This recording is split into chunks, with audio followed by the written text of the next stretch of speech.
Halo teman-teman, di sini saya akan membahas reasuransi manajemen resiko. Yang pertama, apa sih itu reasuransi? Reasuransi adalah sistem pengalihan resiko dari perusahaan asuransi ke perusahaan lain. Dengan kata lain, reasuransi adalah asuransi perusahaan asuransi.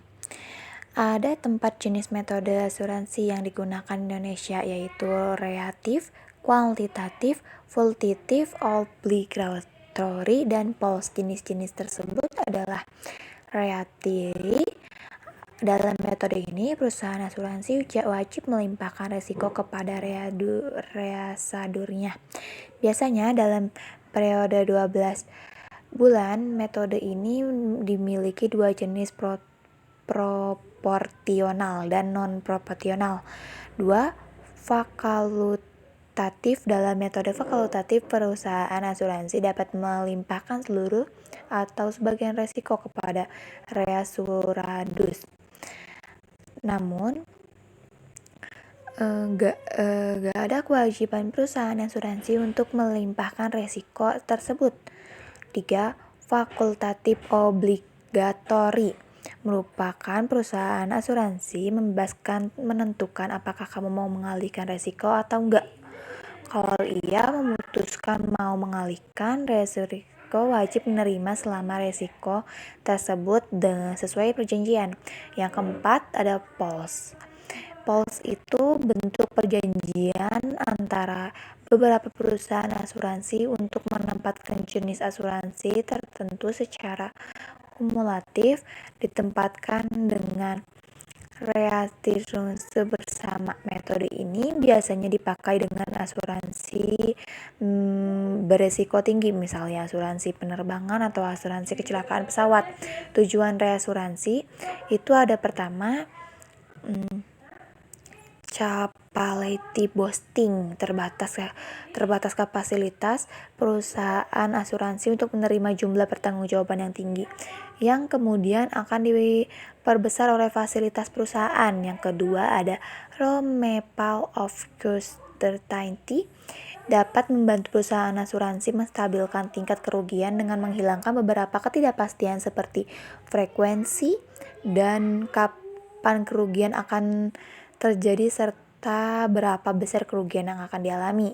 Ketiga ada confidence, dengan dihilangkan ketidakpastian maka reducer diciptakan rasa yakin bagi perusahaan asuransi untuk memperbesar investasi. 4. Catas protection, melindungi perusahaan asuransi dari resiko kerugian finansial yang luar biasa jumlahnya. Yang kelima ada threat of risk. Tujuannya sebagai mekanisme pengalihan risiko dan perusahaan asuransi ke reasadur. Karena fungsi reasuransi adalah sebagai alat penyebar risiko. Keuntungan reasuransi bagi perusahaan asuransi: 1. Perlu pengalihan risiko yang besar. Pertama, perusahaan asuransi menanggung risiko klaim yang besar sehingga mengalihkan sebagian risiko tersebut. 2. Mengelola kas perusahaan asuransi agar lebih loan. Kedua, setiap perusahaan asuransi pasti memiliki kas cadangan yang harus tersedia, takut-takutnya nasabah bakal mengajukan klaim dalam waktu dekat. Cara kerja reasuransi yaitu sama halnya seperti perusahaan asuransi pada nasabah. Perusahaan asuransi yang menggunakan fasilitas ini harus mengeluarkan premi untuk mengalihkan risiko tersebut. Namun, tentu angkanya berada di bawah besaran premi yang didapat dari nasabah asuransi atau pemegang polis, sehingga ia bisa mengambil untung. Dalam menangani keperluan klien menyediakan asuransi, beberapa perusahaan asuransi bisa bergabung dengan pengelola reasuransi yang sama. Mereka lalu membagi peran.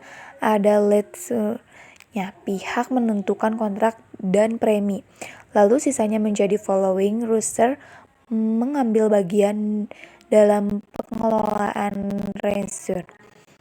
Di sini ada perbedaan asuransi dan reasuransi. Persamaan asuransi dan reasuransi terlihat dari kerjanya yang mengambil alih atau transfer resiko. Perusahaan asuransi memiliki beberapa perbedaan dengan asuransi. Berikut ini perbedaan di antaranya: 1. Hubungan dengan nasabah. 2. Perusahaan asuransi gak berkomunikasi langsung dengan nasabah asuransi, akan tetapi hanya bekerja sama dengan perusahaan asuransi dan gak perlu mengetahui nasabah. 2. Statement nasabah.